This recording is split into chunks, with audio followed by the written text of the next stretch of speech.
Oh, it's good to be back after a hiatus. One Punch Man manga finally returns, chapter 183 titled Trade-Off, with the cover being Fubuki. Tatsumaki gets all the credit for destroying the monsters, Fubuki has a secret plan going on, and Saitama gets a new pair of clothes. All that and more is coming up right after this. This video is brought to you by Sneak Energy. There's 15 total flavors, no crash, 150 milligrams of caffeine per serving, no artificial colors or flavors, and it tastes great. There's all sorts of vitamins and minerals in this, which definitely pump you up. So I tried Cherry Bomb for my first one, and it was delicious, but I also really like Blue Raspberry. Check that one out as well. I recommend the starter pack, which comes with 9 flavors and a shaker of your own. And that way you can experience which flavor you like the best and go from there. Sneak has already sold over 20 million drinks, so if you want to get started, click the link in the description box down below and order yourself some Sneak Energy. So this chapter is focusing around the aftermath of the whole Psychic Sisters mini arc, which we just finished.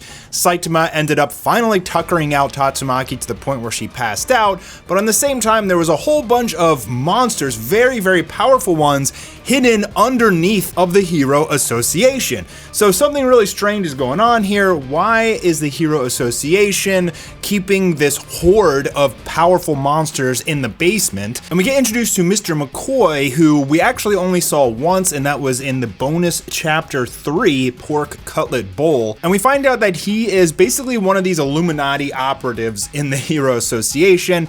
And he's not really telling Fubuki the full truth, but he says that the reason they're keeping all of these monsters in the basement is for one of Metal Knight's top secret projects. So this will most likely connect to, spoilers here, the Mad Cyborg, I believe. Or it could also be the fact that the Hero Association is slowly releasing these monsters into the wild so that they can send heroes to go destroy them and in the aftermath gain clout and credibility and money. And slyly, Fubuki basically blackmails him and says that she'll tell everyone that the Hero Association is up to no good, keeping a basement full of monsters, and in return, Tatsumaki will not get punished. Instead, she'll get all the credit for destroying all of those monsters, which she did destroy some, Saitama destroyed some others, and some heroes destroyed some as well.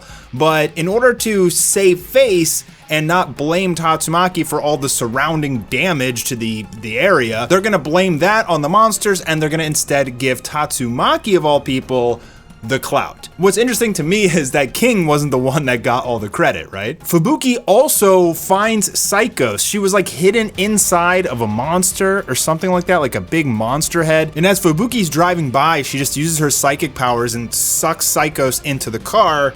And I believe Tatsumaki is in on this, so I'm curious what's gonna happen now. Like, obviously they wanna learn more about the Tsukuyomi, and that's the primary reason that they went to interrogate Psykos. She's laying on Fubuki's shoulder saying, "President." I don't know, is she in love with her or something? So there's gonna be some interesting things that are gonna happen here. Is Psykos gonna become a good guy? Is she gonna be like the third psychic sister?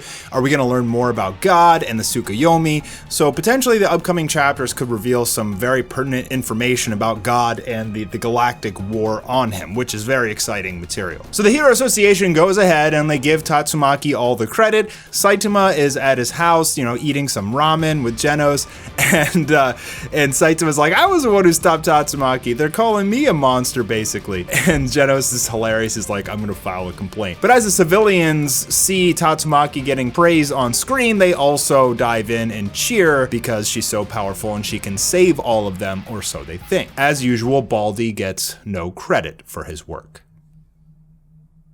But as usual, Saitama doesn't care. He's like, "Genos, just let her have it, whatever." And yeah, I mean, Saitama doesn't care about fame or being popular or any of that. He literally is just a hero for fun. And when he says that, he absolutely means it. He has the most innocent, pure heart. He's not going to take any credit or be like, "Hey, wait, that was me." Like, he just doesn't even care. He's just like, let her have it. When the Blizzard group wanted to join back with Fubuki and Tatsumaki wasn't having it, Saitama's like, just let him have it. So this is a, popular kind of memento of Saitama, is Just let the other people have it. Like, whatever, I'm good. Now, the Hero Association knows that Psykos escaped, and Tatsumaki, who's in on it, if we remember the chapter where Tatsumaki is having dinner with Fubuki, and Tatsumaki lets Fubuki know that, you know, like, we're working on a plan here to go interrogate Psykos, but we're gonna make a ruckus so that they don't know that we're doing this. So they're going directly against the Hero Association's orders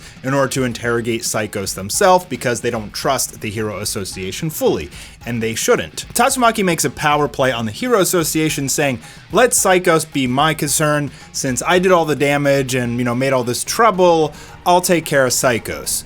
And they're like, what are you talking about? After everything you've done, now you're making orders? Like, that doesn't make sense. But she says that using her psychic power, she can track Psykos easily and she'll take care of it. So, you know, don't risk any innocent lives. Like, I got it under control.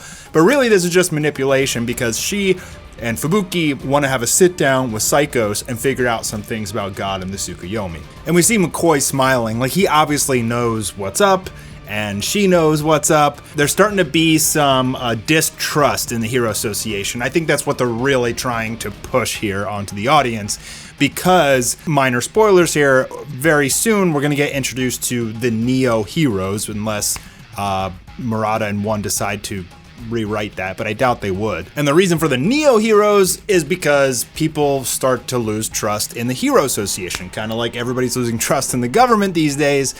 And a new Hero Association, the Neo Heroes, spawns, and they start to get very, very popular. Even Child Emperor doing some research and figuring out that the Hero Association announcement is just a big, on Tatsumaki, is just a huge cover-up. This is fraud. Other heroes, S-rank heroes, are starting to catch on as well, and we very well may see some transitions from S-rank heroes of the Hero Association to becoming Neo Heroes. I kind of breezed over the beginning where Saitama comes home. We get to see the Forte, the music Forte guy, his full face without the hat and the earphones and glasses, and he actually offers Saitama some new clothes because Saitama's all dirty from his battle with Tatsumaki, and he tries to warn the other heroes that Saitama's way more powerful than you guys think. Not even all three of us at the same time could take him, and he actually understands that the impact from this in all the earthquakes and everything in the surrounding area, that wasn't the monsters, that was the impact from Saitama's fighting. So more and more people, again, are starting to learn the truth about Saitama in the world, but of course, Baldy don't get his credit. Now, it's also possible that this character, Gearspur, who is an Esper, I believe, and he works for the Hero Association, is saying that the Tsukuyomi is just a legend and urban myth, and it's a ridiculous rumor. Only reason he'd be saying that is probably because he is in the Tsukuyomi himself, so it's very possible here that the Tsukuyomi have infiltrated the Hero Association, and this could play a major role in the future. So fairly slow chapter, not like any real major developments or anything like that, but what they're doing is they're just building into the Neo Hero arc, which is the next arc of One Punch Man. I'll probably make a video on that this weekend, give you guys a brief rundown and kind of speed through it if you guys want to learn what happened. So don't forget to check out that video, subscribe, leave a comment, hit that like button, and I will see you guys for some more One Punch Man.